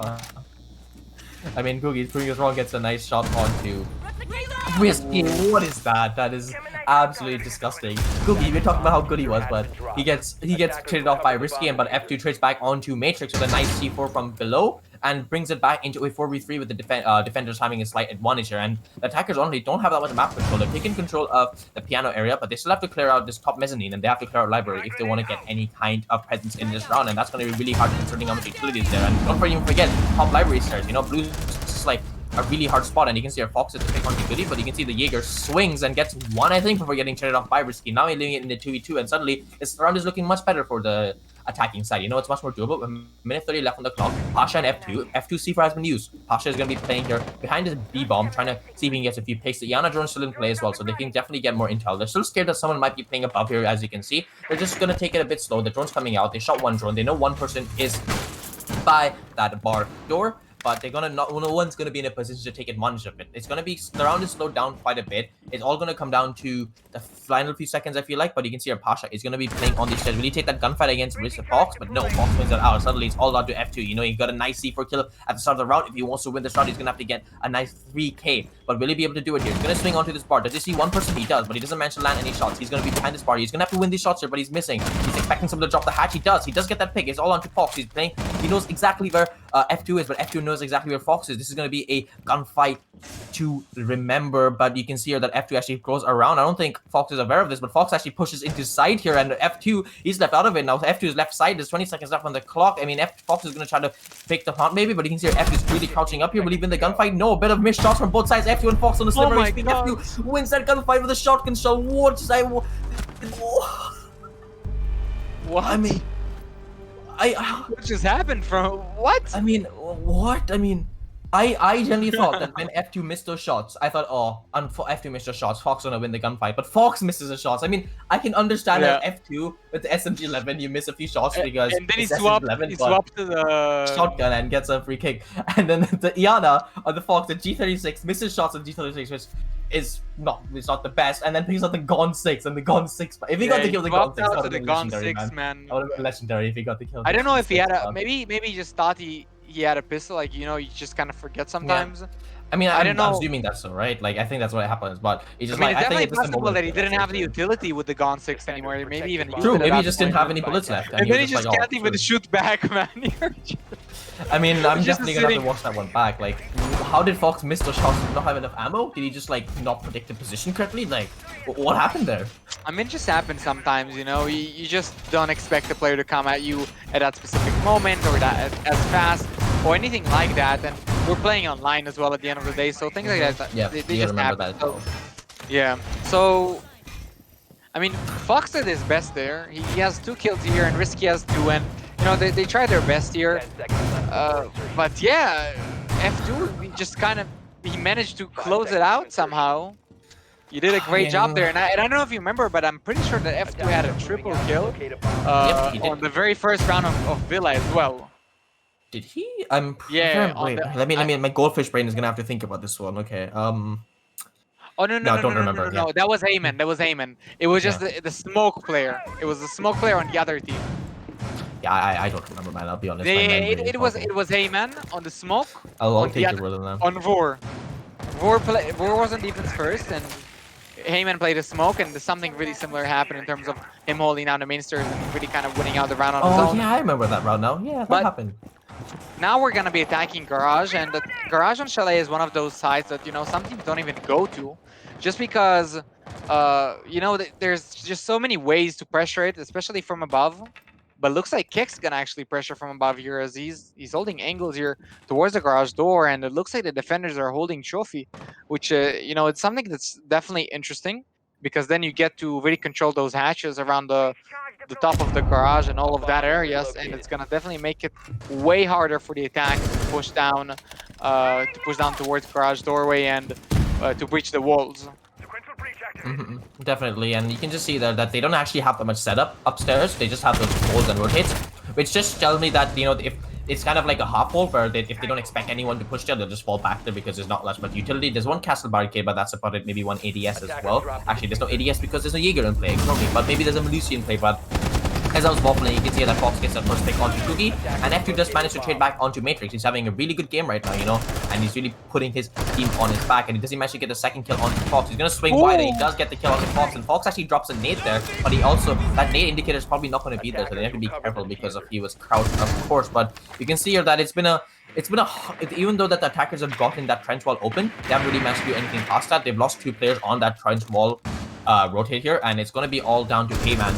Oh no, sorry, Julo, who's going to be playing on the sledge. You're going to try to aggress in, but you got to remember that they didn't bother taking upstairs control. The hatch is still open, you know, and the defenders still have control of it. And, oh my god, like you said, that Pasha pushes into side and actually managed to die there, you know. The drone is on top of Pasha, and suddenly he just wasn't, you know, looked or something, but you can see here on the edge of the map, Heyman pushes into side, gets a trick, but gets pitted off, and suddenly Goody with a nice double hit to end up the round. I mean, I wasn't really focusing on the round there. I was just a bit confused that, you know, why they had a drone on the castle on the hatch, right? But the sledge still pushed in anyways.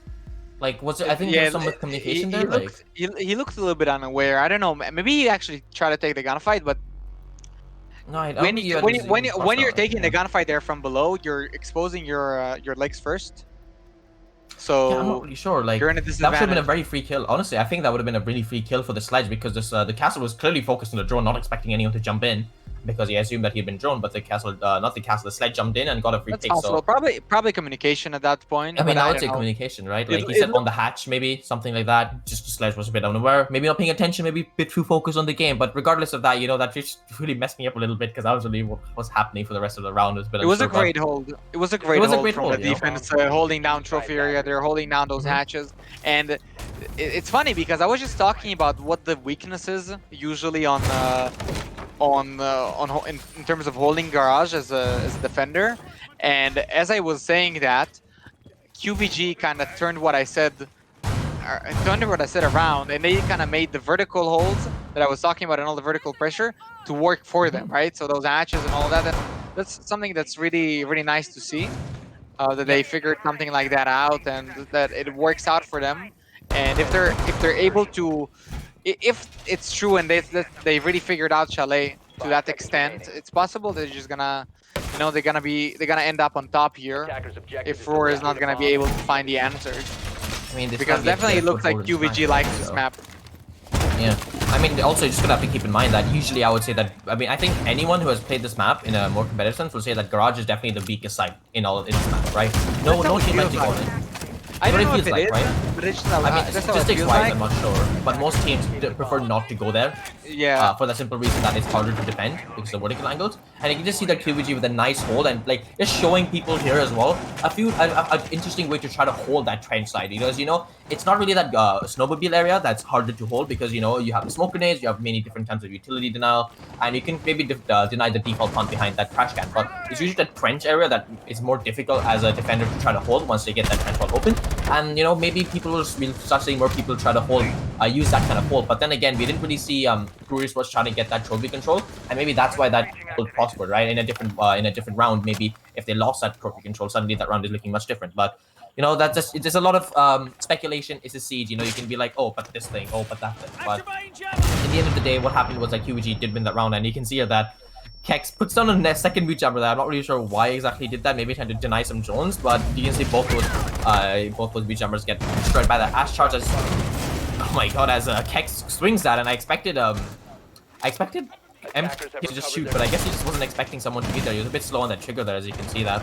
And you can He see was that. holding the angle at the back. He was holding the angle in bed. Yeah, I don't think you expected someone to push so there. I Yeah. don't think MTRX expected someone to be so close. It was just a bit of a caught in the open kind of gunfight, but Kex, he's going to be pushing up close to the breacher, expecting someone to be there, but that was so much of a misplay, it seems like, because Fox was definitely expecting that, and he gets picks onto Kex, as Heyman gets a pick onto Googie, and suddenly the round is lining up in a 3v4. It's all down to the defenders of F2, Pasha, and Goody. We know how good these defenders are, but we say that Goody just gets picked off into such low HP, but F2 on the UMP, one of the worst guns in the game, does manage to get a kill laying into a 3v3. Goody gets down on the stairs, and that leaves it into a 3v2 if he doesn't get picked up, but it does seem like the attacker is actually unaware of this, and he actually did manage to get picked up. No, he didn't get picked up, but F2 does pick up the kill, and he'll try to get the pick up here, but you can see here that he's going to be trying to get the pick here, and he doesn't manage to get it in time. The default cam right there, giving the enough information and enough security for F2 to manage to get that pick up, and suddenly it's a 3v2, and Ruhrsports have it all to do with 30 seconds left. Yeah, 2v3 right now for Roar, and they're attacking, so they have to create the pressure right now. They're running out of time. The defender's just running below. They're close to the side. F2 is gonna get really lit up by that Yana though on the staircase there around the Astro stairs. And Pasha is gonna help out the castle to hold out the staircase, and he's gonna be able to land those shots. Pasha is gonna get that kill onto Fox. Gonna leave Julo in a 1v3, but honestly with no hope left, as we've seen this so many times before in so many other leagues, and just coming down from that position to attack the side is just not something that's ideal, especially in a 1v3, man. I mean, he doesn't even have time, like, physically to kill all of them if they're hiding in corners, right? Unless they're all running at him. How would he even kill them? I mean, yeah, it's that side is very tricky, especially there's a lot of corners you can hide in. There's a lot of rat spots, I would say, and it's very difficult, especially I think for maybe kicking himself there because the castle was not looking at him, right? If he could manage to get that kill, he lands it another shot maybe onto his chest or maybe on his head. Suddenly that round's a 2v2 and it goes much differently, But like I said, Siege is a game of speculate. You can't really speculate like what would have could have happened, and this could have happened. You but definitely it doesn't like matter, right? Yeah, Like, you it definitely didn't happen, cannot. so. And as you see on Chalet, the things are completely different here. qvG is dominating Vor right now. They're 3-0, Yeah, I mean, honestly, and every single one of these rounds is not even close. Honestly, it's just no, it just feels like. Besides that very first round, right? It really feels like qvG knows what they're doing on Chalet here. They're comfortable. It just feels like they figure out their strats, their play style, and Vor is struggling on the attack right now. And Chalet is not known to be defender it's attacker-sided map, right? It's attacker-sided map, and qvG are 3 up. You know, it's definitely known to be more attacker-sided statistically than defender-sided in most leagues. So I mean, it's interesting to see. I mean, but that's how it is sometimes when you swap maps, right? Especially when it's a new map like Chalet, because Chalet is the newest map to the map pool. I know it's been a while, but man, it's still the new map, right? It's still the new map, and it's gonna be the new map for a while. It's gonna be a while before teams really figure it out. It's gonna take more lands, more international play, more T1 play, so it's gonna be a while. And until that happens, this is a new map, and then on a new map, you never know. The weaker team could be better than the strong team, and things can be not that I'm implying here that qvG is a worse team than Vor. I'm not saying that by any means, and that's not how it looks like from the standings as well. But still, that could happen on a new map, and you know, the roles are completely reversed right now. qvG got dominated on Villa, and now they're completely dominating Vor on Chalet. In terms of scoreline, yeah, and I mean, just to add, maybe that first round maybe actually tilted Ruhrsports a bit. You know, maybe the teammates were watching Fox and they were like, "Oh, he missed with the SMG, you can win this easily," and then maybe Fox missing a few shots. It put a bit of a tilter. But in these kind of teams, I don't assume that's gonna happen.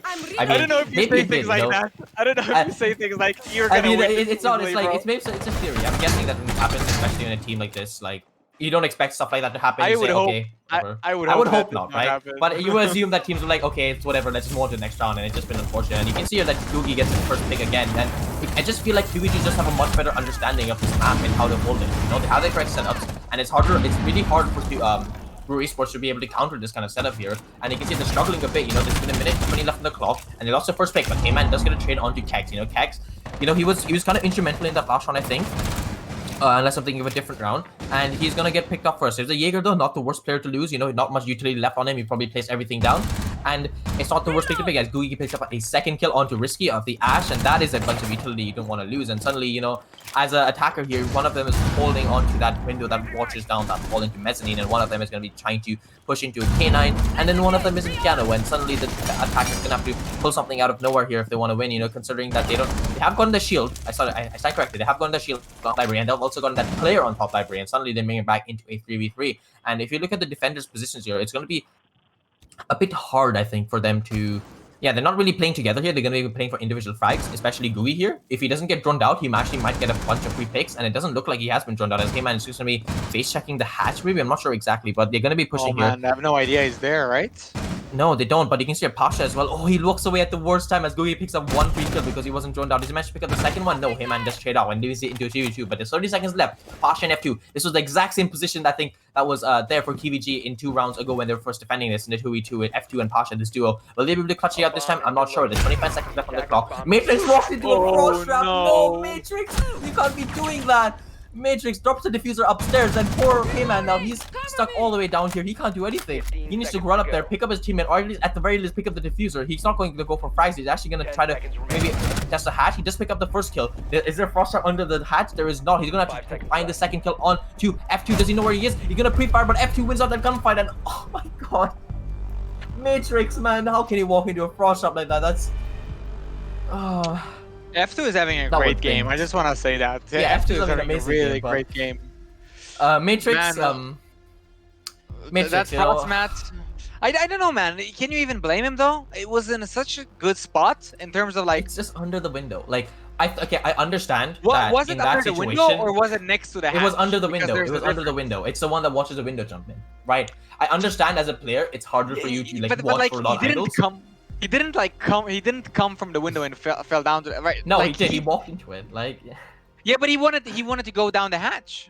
Yeah, that's what I'm saying. So I'm not gonna blame him completely saying he was in checking angles. He was definitely you can clearly see he was focused on the angle under the hatch. I was watching into that small corridor. He was trying to That's make just sure Teddy killed Pasha. unfortunate. It was just unfortunate that he didn't really check with the frostbite under the window there, and he immediately got punished for it. I And don't know, honestly, man. I don't know if many players would check that. I feel like they're just unlucky. I think that's unlucky, but I think it's more of Yeah, when you you're were running out of ADSing, time. you just You have didn't to look see at it. the gunfights. Yeah, I just think it's more unlucky. It's one of those things like you're talking about, you know, when we were talking about the Capcan. We are the Capcan fan club, and we said in those final seconds you don't really get a chance to see those like for things. us works the same way. It's the same thing, right? Like, I think it's unfortunate. I definitely think that he should have at least looked once, right? But in that situation, in 30 seconds or 20, 25, you don't really have the liberty to. It's You're trying to see understandable. what's underhand. It's unfortunate, but I think it's understandable, you know, considering especially that, you know, why would you look there, right? Oh, I hit my mic again. Oops. But I'm doing that a lot today, aren't I? I'm just hitting my mic a lot. It's just hand movements, bro. When I talk about casting, my hands just move all over the place, and I just end up hitting random things. I think you need to cut down the sugar and the caffeine before casts, man.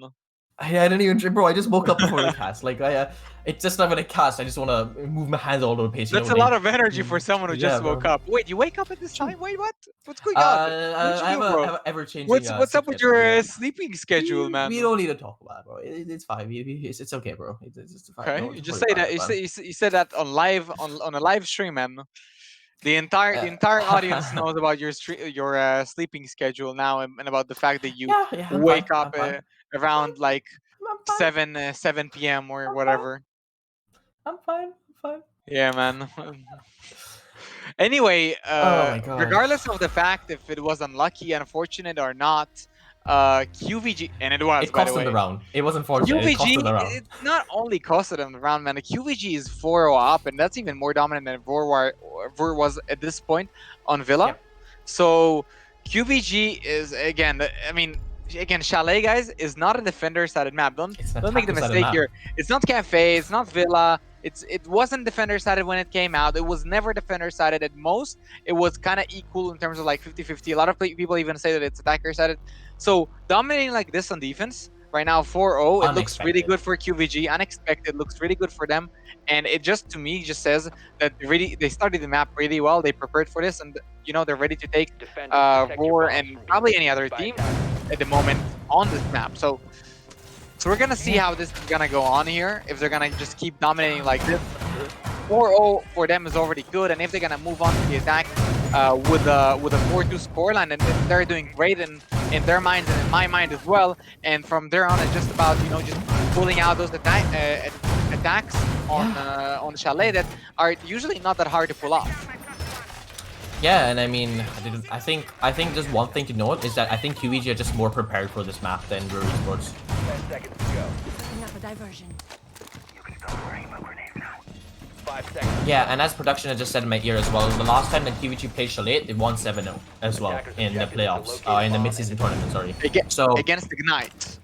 Against Ignite as well, another team Ignite is no contending for the top slouch. 4 spot. Yeah, another team is contending for the top 4 spot, so you know, it just shows that it just seems that Chalet is a much more comfortable, kind of game for them. Not game, a map for them. And you can just definitely see that, especially when I wouldn't even say the bans have decided anything. Like the bans are pretty standard, honestly. It's literally just that qvG have just been a better team. And it's really not the ban. These are really not the bans here. I mean, they're not making such a huge difference here. Yeah. That I mean, you will dominate like this. It's just qvG being way more confident here on this map, way more prepared, way more practiced. So, I mean, that's just how it is sometimes. You know, some teams focus on one map more than others, and that's just how it is. That's why map pools are so important, and being good on a lot of maps and making sure that you have the least amount of weaknesses that you have. Yeah. And also why the ban phase, the map ban phase, is really, really important. Drop the bomb diffuser. Yeah, I mean, For you to there's make a lot of sure that reasons, you're yeah. making the correct decision, banning the right map. That's something that's not talked about a lot. But a lot of these games are really won in that map phase ban of the phase, yeah. game, in the map ban. like especially when just like if you watch any interviews about like some top level coaches in T1, they'll definitely tell like, especially I'm not sure maybe nowadays, but especially I'm thinking back to maybe like year 2, year 3 kind of League Siege, where I think it was Shas. I watched an interview way back then. I still remember this was he said like on one of the, I think it was season 6 finals. I'm not sure, but it was one of the seasons. I think they were playing as a LATAM team, and they said yeah they won the map, they won the game, they won the the series in the map ban phase because they knew all the maps. They knew all the maps that were coming out. They prepared for all the maps that came out in the map ban phase, and they knew that the LATAM teams actually weren't really good on those games. But enough about T1 and Tier 3 Siege. There's a lot of stuff's going on there. Ruhrsports are getting a foothold on this game, you know, on this map. Finally, as you know, F2, Pasha, Kex have all gone traded down, and you can see qvG gets traded out as well. And it's all down to qvG in a 1v3. As you can see, the Fox has been down. He's gonna have to make a play here. Doesn't even know where the attackers are. No, he's gonna be stuck in this one corner. He's gonna have to make a play there, but he's just stuck there. And the outside rotate, there's not much he can do. And I've waffled on so long that the crowd was almost over.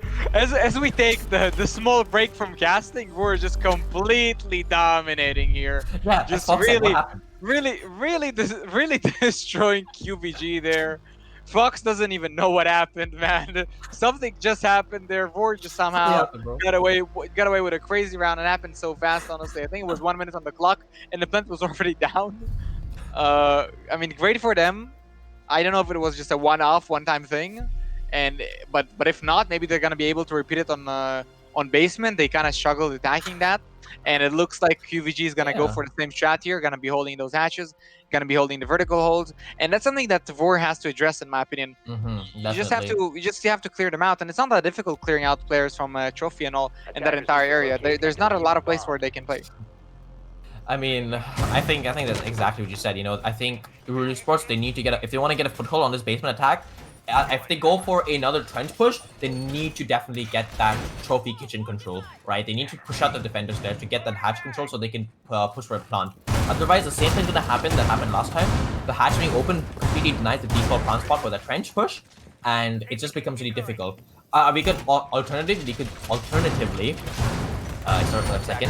Ruhrsports could be going for a garage take, not garage, sorry, a small garage take, no wheel garage. Try to get main wall and maybe go for a plant there. But the utility that they've brought here doesn't really seem for that. For that kind of take, usually you want to bring more smokes. I mean, also it's really hard just breaching that one wall and go for the plants. Yeah. Usually for that you'd expect because you're just gonna get contested by like 5 guns. Yeah, it doesn't work, right? You need a lot more smokes. Yeah. It's usually more of like a rush tactic, but looking at all 5 people have spawned in that area. qvG, what a nice shot onto Risky now. See your ash gone. I mean, what nice a nice shot. From Nice there, flip, right? Yeah, it was a nice shot there. Good job, great qvG, utilizing that fire well.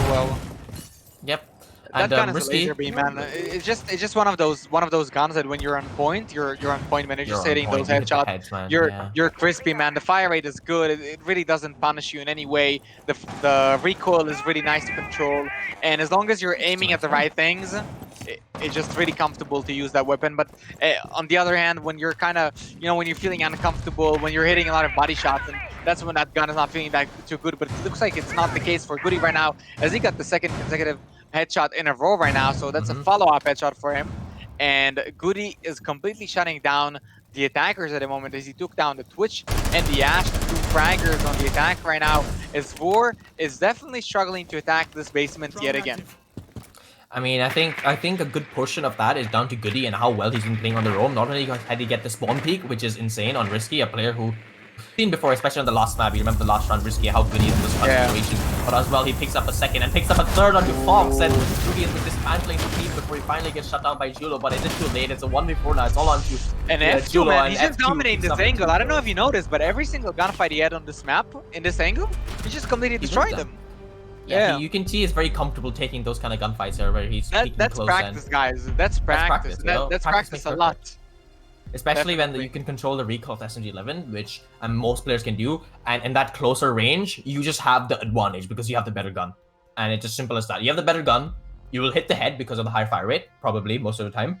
So which means you will win. And because you have the peeker's advantage, you get to dictate the gunfight, which is a big factor in that, right? And because of that, you win a lot more of those gunfights, and that's exactly what FD is doing. And he shut down, I think, 4 people so far in this map. And 5-1 split, qvG, we're down in a 5-1 split on Villa against Ruhrsports a few last map.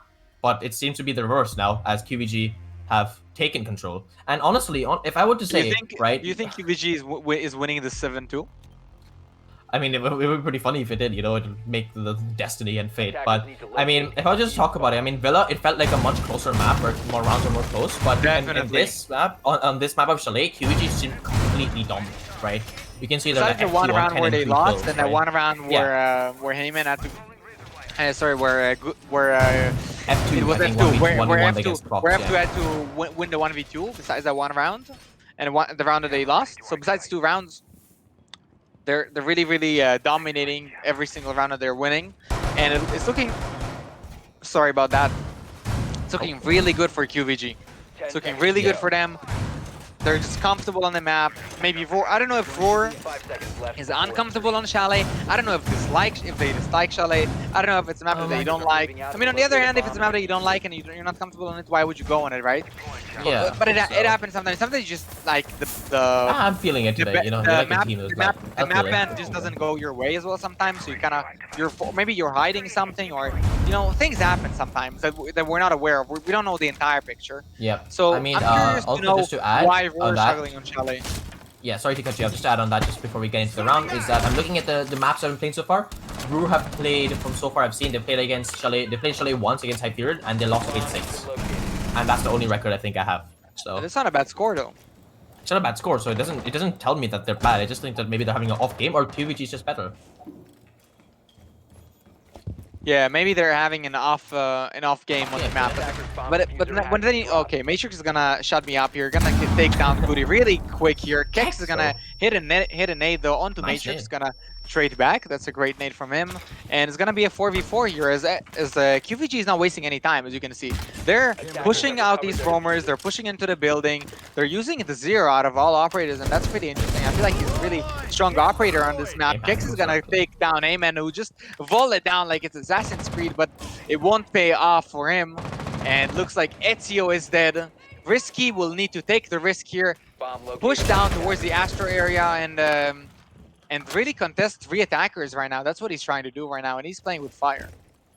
Yeah, and I mean it's not been the best of us for Ruhrsports especially, and we've even talked about this 0 and how strong he is on Chalet. Like you can just see the amount of information he can get, and despite getting a cam shot, it gives you more information about there's someone there anyways. Like he's like a makeshift nomad with Valkyrie, right? You get information of where players are, and you also get more intel. But you can see here that the round is going as Jula picks up Hex, and suddenly it's a 3v2. But the advantage is still in the hands of the attackers. There's all to play for. A minute left on the clock. There's ample time for these attackers to push up these stairs and try to get those kills. But Jula is going to be here trying to contest those angles. But someone's walking to Jacuzzi, it seems, without Jacuzzi into that bathroom area without having... It was the Iana drone, actually. Never mind. I thought someone had just walked in, but it seemed to be Iana drone as Jula gets picked off by F2. He's having a banger of a game here, 11-2, as it leaves it all onto Fox in a 1v3 clutch. If he brings us back, it's going to give the Ruhrsports team the momentum shift that they need, but it's going to be a hard one to do. It's a 1v3 clutch. There's 30 seconds left on the clock. There's ample time for the defenders to attackers to try to plan and Pasha on that window repel to get that kill. And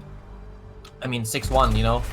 That's exactly what happened on Villa, and then qvG managed to win 1 round. It was 6-2, and then Vor was able to close it out. I'm really curious if that's gonna happen again, man. Yeah, I mean, but like we said, you know, we think that, we know, I think statistics say that Chalet is an attacker-sided map.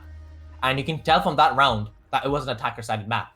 So it just definitely seems that the qvG are just, it seems like... I don't know, man. I don't I mean, Castor's curse, if you know, Castor's curse. If from now on, if qvG lose this map, they go to overtime and manage to lose it, you know, I'll hold my hands and be like, okay, I'm done casting forever. You It's know, real. But It's real, guys. Then it's definitely real. The Castor's curse is real, but I'll be honest, if I have to be brutally honest, I don't think Ruhrsports, they're not looking sharp enough. I don't think they're looking sharp. They're not looking like they want to take those gunfights. And losing those initial gunfights, Heyman jumping down the stairs, I'm not sure what exactly kind of play he was doing. He jumped to his death, you know. I just don't think they're in that mentality right now to try to win this map, and I think that's really unfortunate. So you would say you would not buy the Vor esports stock right now? No, in this map, no. For getting into playoffs, moment, yes. But this map, no. There are stocks to buy, and you're not buying any. I'm firmly staying for qvG stocks, bro. Yeah. Sticking with qvG stocks right now. You're sticking with qvG stocks. We love the stock. To the moon. We're sticking with qvG. To the moon. That's what qvG we're doing to the here. moon. Let's go. But jokes aside, it's gonna be a hard task for Ruhrsports. They have 5 rounds. If they want to go to overtime, they need to win 5 rounds in a row. On or usually a quote-unquote attacker-sided map, it's gonna be much difficult. And from that first round as well, I didn't really see much from them. It's gonna be really difficult, and they're gonna have to make some incredible plays here. But they can shut me up, you know. I think that's exactly what they're gonna maybe trying to do. they're going to be holding trophy here, definitely expecting a similar take coming out from qvG, where they try to attack trophy and go up those solarium stairs. But qvG smartly decide, you know what? No, we're going to go for library this time. So all the setup you did, all the hard work you had setting up those angles, they're useless because they're not going to be pushing them. And you can see exactly that's what's happening, because I think all 4 players are there. 4 players are pushing library, and then there's 1 player outside of that mezzanine window in that K9 area, and he's just going to be sitting on a drone there, trying to make sure if anyone's there. But he actually might get a free pick onto that Goyo there. I'm not sure if there's a shield between him and the Goyo, because the drone I was actually watching, and he can just wallbang through the door, but I think that's not exactly what happened. Julia gets lit up elsewhere on the map, getting into an unnecessary gunfight, and it's going to be MPRX here. He's going to shoot another drone, and the attackers are going to be aware of his position. And this is where I think Zero shines the most, is when you do a library take with Zero, you just put cams on 3 places, and suddenly defenders cannot flank you anymore. Someone's watching those cams, defenders cannot flank anymore. It's not as effective as a Nomad in which they can stop it, but it'll give you that advanced information that you need from those things. I'm not really sure, but That's Matrix nasty, picks up man. the second one. I He think got it was, that kill yeah, through the wall and through the other wall, man. that was Into the a library, I think. okay. That was a nice shot, and I wasn't even paying attention there. But yeah, but 2 kills coming out, a nice C4 as well, picks up F2, and but Kex does manage to get a refrag onto Matrix, leaving it into a 4v3 here. It's looking better for Ruhrsports. They've definitely solid it up from that first round. It's not going as fast, but Heyman does pick up Kex as well, leaving into a 4v2. The C4 comes out, and that should get Goody, and it does. That leaves it all onto the hands of Googie, who's going to be going down here trying to contest, and does manage to get that first kill onto the mute. Good refrag there, but with 3 more kills to get, it's going to be a tough task. Yeah, definitely gonna be tough, but he has 1 minute to work with here, and Yana definitely has the gun that you would want in one of those scenarios, right? The gun is pretty good, and the operator is fast. He's definitely feeling confident, and he has nothing to lose here, really. He's 5 rounds up, 6-1 up on the score line in terms of the scoreboard, right? And you're just really comfortable in this situation. You don't really think about losing the round. You're in a 1v3. You're just gonna do your best.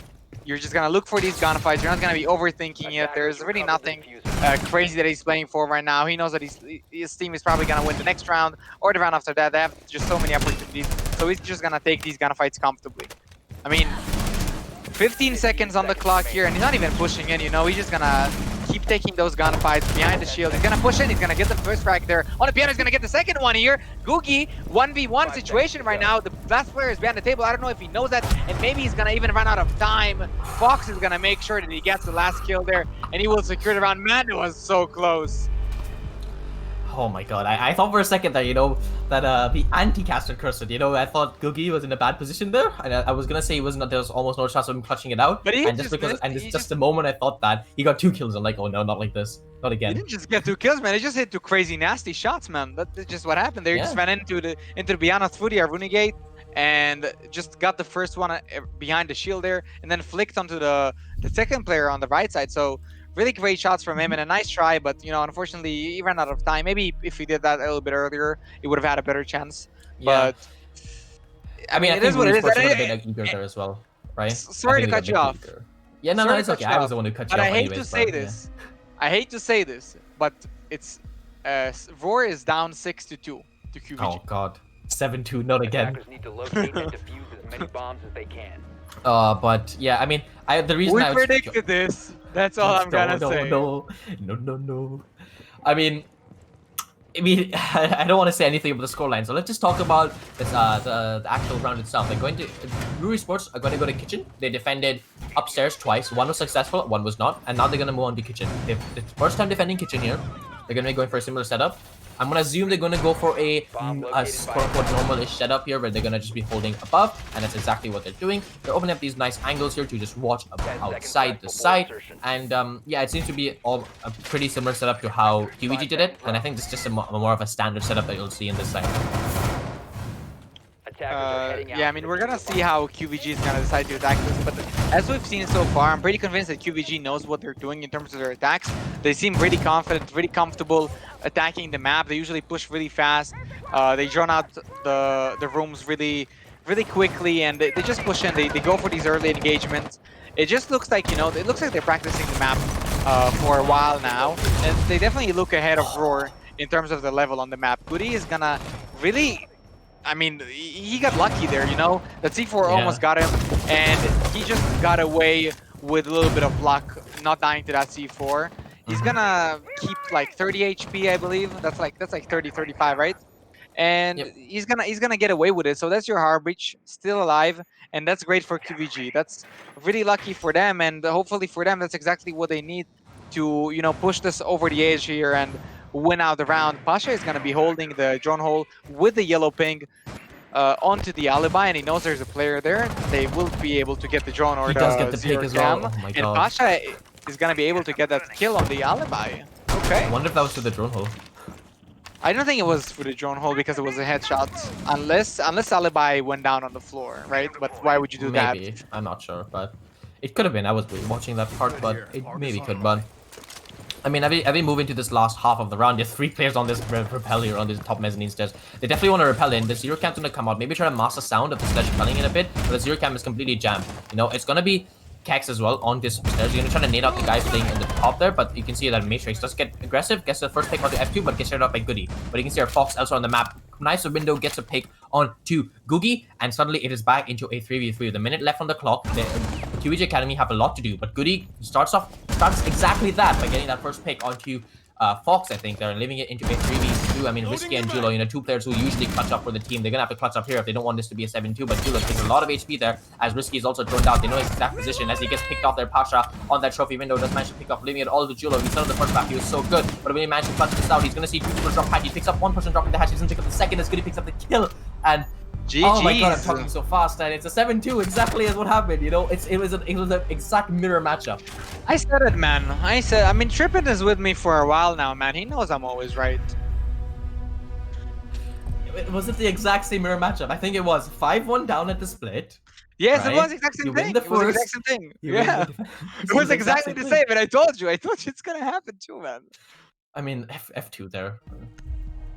Oh my god, as it was a draw, I don't think there'll be any interviews. Nope, no interviews here. So I think we're just gonna have to wrap it up. Let's just before we wrap it up, actually, let's just talk about the game. What a fun game to watch. I mean, honestly, it was very entertaining. Man, for I'm a viewer, telling right? you need to cut down on the sugar, the caffeine, or whatever else you're doing, man. I'm telling you, I haven't drunk any coffee. I've not had any sugar. This is just I just got really excited for that, and happened. Anyway, qvG and Roar are both gonna get a point each, and that's gonna secure the 4th spot for Roar, at least for a little bit. I mean, they only have 9 points, and 3 other teams have 8 still, so it's just really easy for one of the other teams to pass them by and go to 4th. But at least for now, they're gonna be able to secure the 4th spot, and qvG is gonna secure another point here, making them giving them 13 spots here, 13 points here. So they're pretty far away from the competition, right? So they're sitting pretty comfortable on 3rd spot, and it was an important match for both of these teams, and I feel like it really showed. They try to bring out their best maps, they try to bring out their best strategies there, and it really worked out for the best for both teams. I mean, Chalet, you can tell that Chalet was that map that qvG was planning on winning. You can really tell that. Yeah, I mean, they came prepared, and just looking at some of the earlier results, the 7-1, I think Titans, they just look like a really, really strong team on Chalet. And if I'm a team who's gonna be playing against qvG, I'm gonna be scared to take them to Chalet because just how strong they are on it. I would definitely say it's one of their best maps. If not, I don't think they've ever lost more than 3 rounds to a team when they play Chalet ever. Yeah, everyone is gonna notice this now, so possibly they're gonna start getting banned often on Chalet. So we're gonna see. It's gonna be more relevant when we head to playoffs, and that's where we're gonna play the BO3s, right? So True. it's gonna be more relevant there. But still, they're showing up what they can do on the map, and it's a little bit scary for the other teams because dominating a team like Roar is that's a tough thing to do, and they did that flawlessly, pretty flawlessly. They didn't really struggle that much. I mean, it was way easier than the rounds on Villa for Roar. Yeah. So with that being mean, said, it was a great match. Especially the first map was really exciting, but Chalet was also really fun to watch. And I mean, Chalet is for me fun to watch just because it's a new map and it's exciting to watch. But anyway, thank you to the viewers who stayed with us until now. Thank you to Howling Media. Thank you to Sean. Thank you for Trippin, who's gonna have his birthday on Friday. Happy birthday to Trippin, whatever. 2 days. Yep. And thank you, Uh, Liero, for being an amazing caster as well. for being Don't forget great. yourself. Yeah, for just being Yeah, for me, man. being you For know. just being me, man. QVG stocks to the moon. Let's go. I bought all the qvG stocks you can't buy True. anymore. I invested all No. my money, bro. I invested all my money, Can't wait bro. for them to lose in the last playday and then suddenly drop to 5th, you know. But yeah. Whoa, don't do that. Don't do Caster's that. curse. I Oh. invested. I invested. Oh. But yeah, I think that's about time. I think now we can actually finally wrap it up. We talked a bit about what the actual teams and everything were, and I think that's just about everything. So I hope everyone in chat has had a good viewing stream, and I hope you have a good night, because we're gonna end this stream now. I hope it was a fun game to watch. It was fun for us to cast, and as I always say, stay hydrated. Goodbye. Good night, everyone. Good night.